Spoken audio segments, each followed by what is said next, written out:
Greetings. How y'all doing tonight?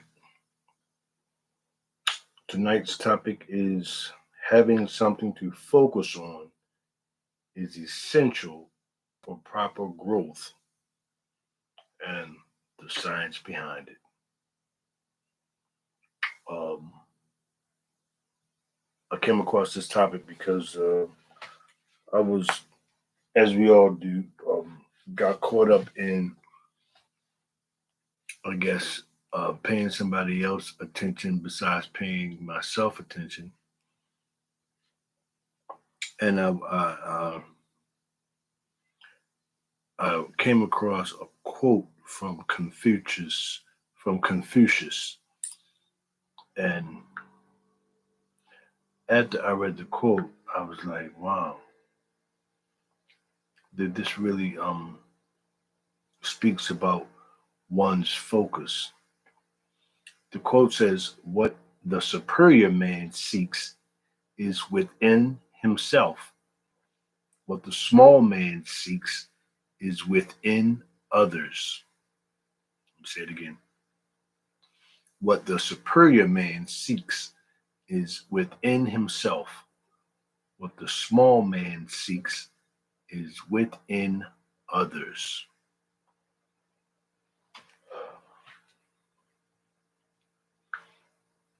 Um, More times than often, we look outside of ourselves for the answer, but the answer is really truly within us. And what happens when we don't have anything to focus on, or sometimes, you know what, we don't even know that we're not focusing on anything because we're too busy focusing on other people or other things or other events or TV shows or music or anything to distract us from focusing on what we need to focus on ourselves. Because really, that's the easier thing to do. That's the easiest thing to do is take the attention off of us and put it on something else. Because um, if life is like a show and all we have to do is watch, that's that's easy as shit. That's all we gotta do is pay attention to somebody else. We don't have to do nothing. Oh yeah, I'd rather do that, right? But that brings about the complainer, the nagger, the hater, and the list goes on. So if you fall into that category and you wonder how you got there, that's the answer. You because you really don't have anything to focus on except somebody else. So get your shit together and focus on yourself. There's tons of information that supports this. Um, I was looking at a site. The site is brainmatters.com. It says, what you focus on is what becomes powerful, why your thoughts and feelings matter. What you focus on is what becomes powerful. The message is real and comes fortified with some serious science. It's called experience dependent neuroplasticity. Let me say it again. It's called experience dependent neuroplasticity. The research around it has caught fire, and findings are powerful. The implications for all of us are profound. At the heart of the research, the finding that experience changes the brain. Just think about that for a minute. You have incredible capacity to change your brain through your experiences. Up until the last decade or so, it was thought that the brain stayed fairly much the same and wasn't open to influence or change. We now know that isn't true. Each of us has a brain that is designed to be malleable and plastic and open to our influence. It is constantly snapping itself to be the best one it can be for us.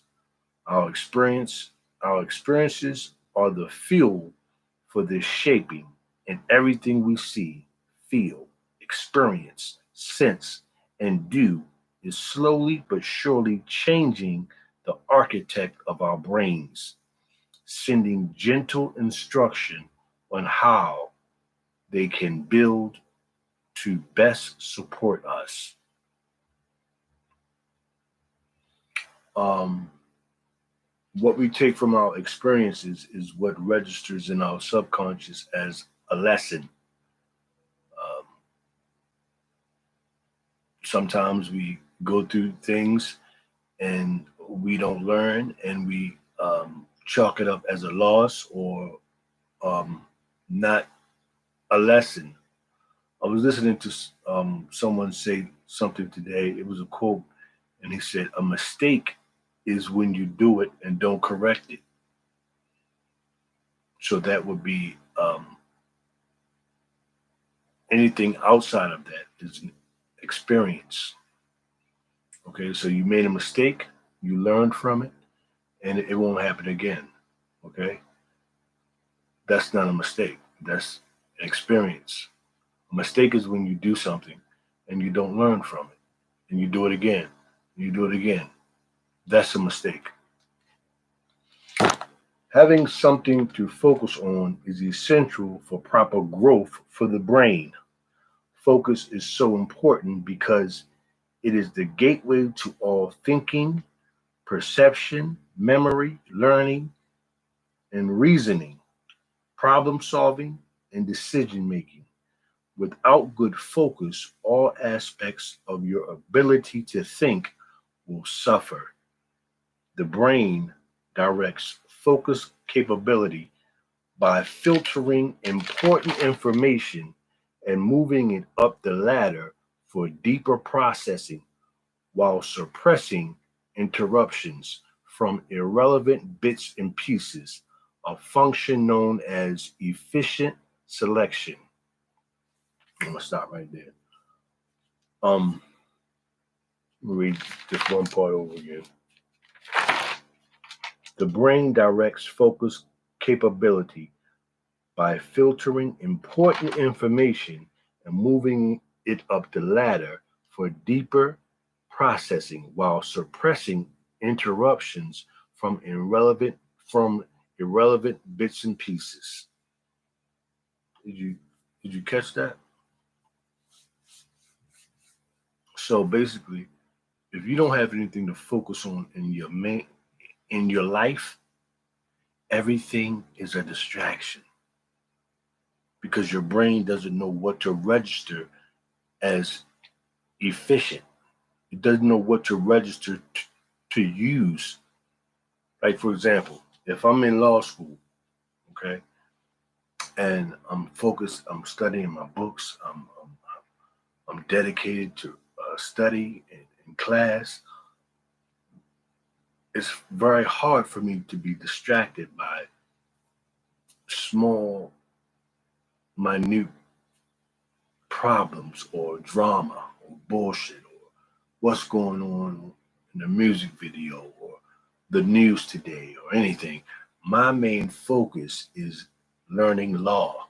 My main focus is being the best student I can be so I can be the best lawyer. So my brain is programmed to filter out the bullshit. What happens when you don't have a focus is your brain takes in everything and it dissects everything and it gives you emotional feelings about certain things that are irrelevant to anything. I mean, irrelevant to everything. Okay, because what happens is your brain has nothing to grab onto and say, you know what, this is the main focus. Let's find things that supports this. Okay, instead of building synapses around your main focus, what happens is your brain forms synapses around bullshit, around stuff that doesn't matter. Look at her hair. Oh my God, her hair is so terrible. Look at his shoes. His shoes, oh my God, why would he wear those shoes? No one wears those shoes. And you're carrying a whole conversation about someone's shoes, or about how someone looks, or about um, the latest car, or the the Kardashians, or anything. You're grabbing onto anything because your brain really wants to grab onto something. Think of this. Your brain is a master computer. Your brain is a master computer. Okay. How do computers perform tasks? Computers perform task by being programmed. Without proper programs, your computer does nothing. Your brain is like a computer that runs automatically. It's like a self-programming computer. If you don't do it, it'll do it by itself. Right? Learn how to program your computer. Okay? During this time when you are refocusing, taking your attention off of your bad habits, trying to develop good ones, have a focus, a main focus. Okay? Chase something new, chase a new ability, chase a dream. Like, how about this? Establish a dream if you haven't already. It's not too late. Establish a dream, build a structure around your dream, and allow your brain to filter out all the bullshit that doesn't support your dream. Okay? And don't waste time with bullshit programs. Think of them as weeds. Okay? And you're planting a garden, and you have to cultivate your seed with proper soil, proper water, proper sunlight. In other words, proper information to support your goals. Okay?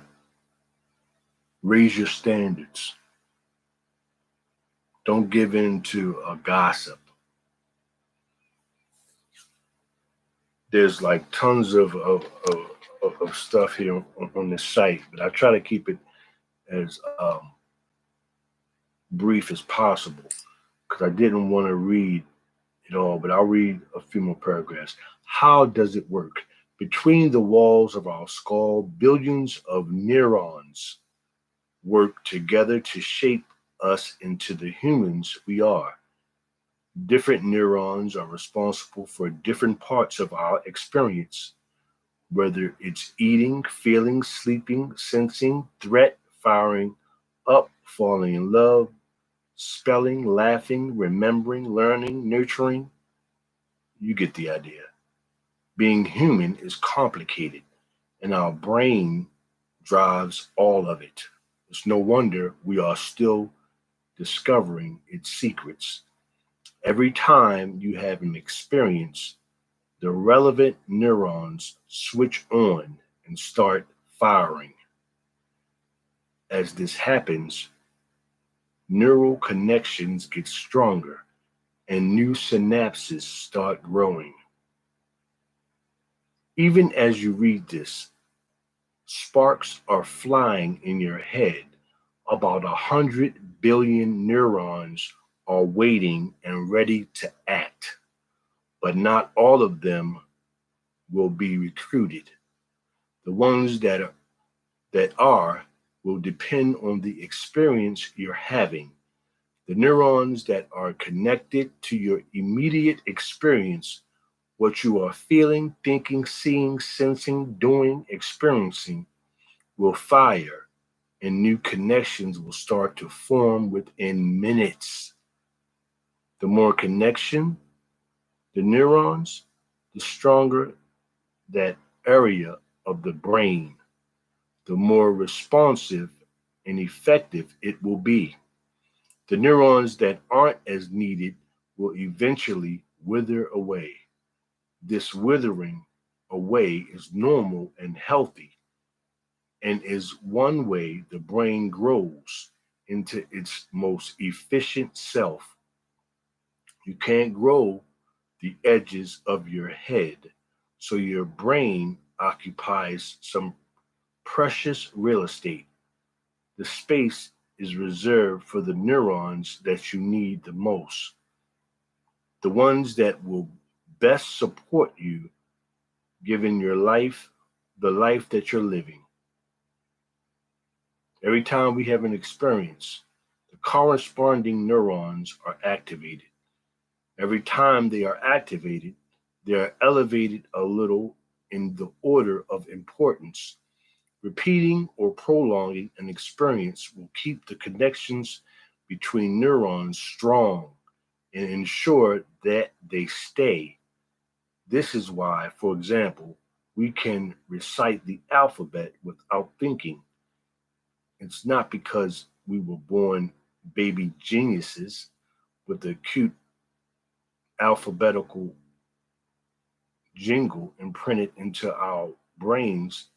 It's because throughout our childhood we sing the alphabet song and haven't sung and have it sung to you so many having it sung to us so many times that the relevant neurons are repeatedly activated enough to eventually form rock solid connections. And if you're wondering why I read so bad sometimes, my screen is like cracked up like crazy. So I can't really see. If you can see my screen, help me buy a new phone. But I'm joking. So yeah, what we focus on and what we give our attention to helps program and build patterns in our brain. So that bullshit that you keep repeating or that you keep listening to or that you keep feeding into is actually like woke you cultivating weeds. Who wants to grow weeds? Who who has a garden full of nice weeds? Who who does that? You can't eat weeds or you can't sell weeds. You can't bag 12 weeds up and give them to your girlfriend or your mom. You just weeds have no use. So be careful how you cultivate your garden. Okay.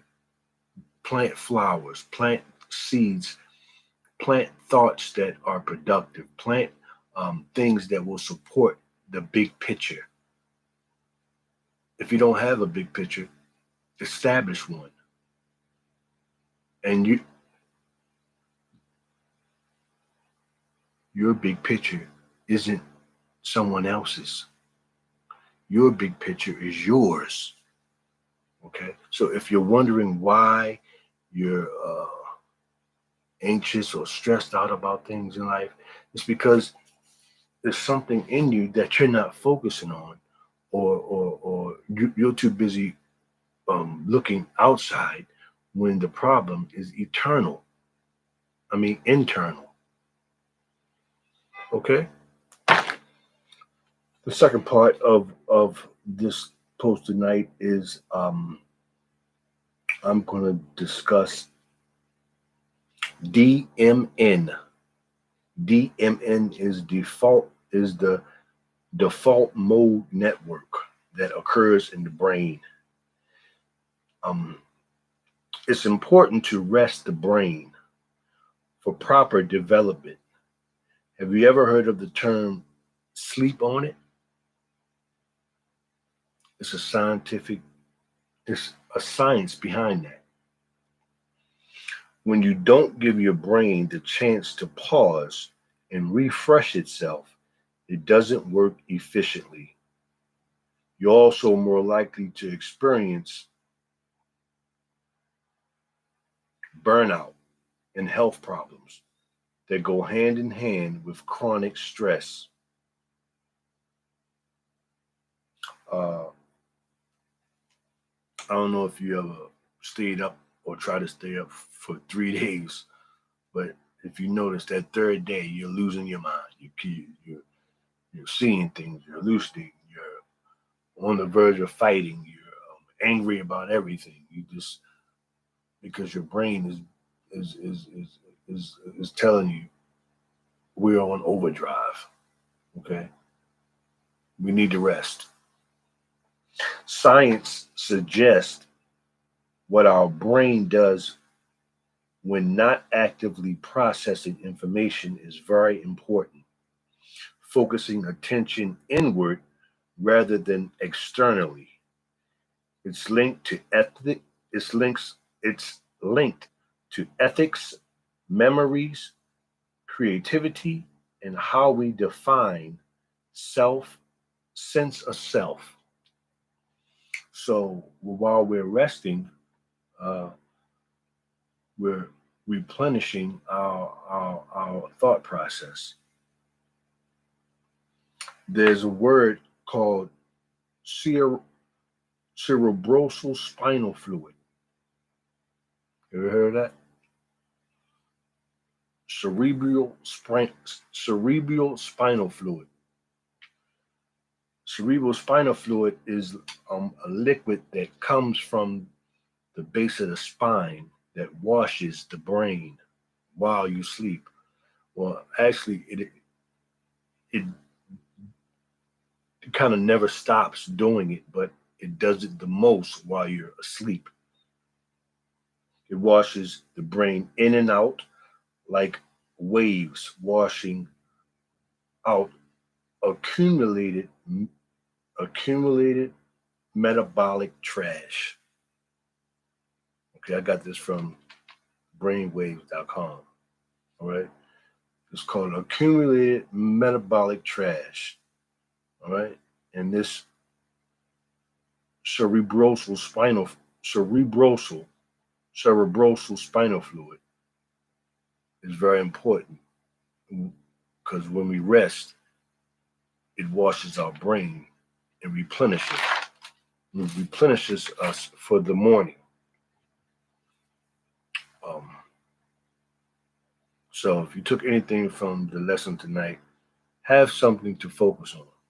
Okay, have a main focus so you can train your brain to take in information that's useful instead of information that's irrelevant to you and your new life, because this is a new life. All right? Get some sleep, get the proper rest, allow your brain to replenish itself. Don't stress yourself out. Relax, get some sleep. You'll be a better person in the morning. That's the quantum side. And this is the vortex.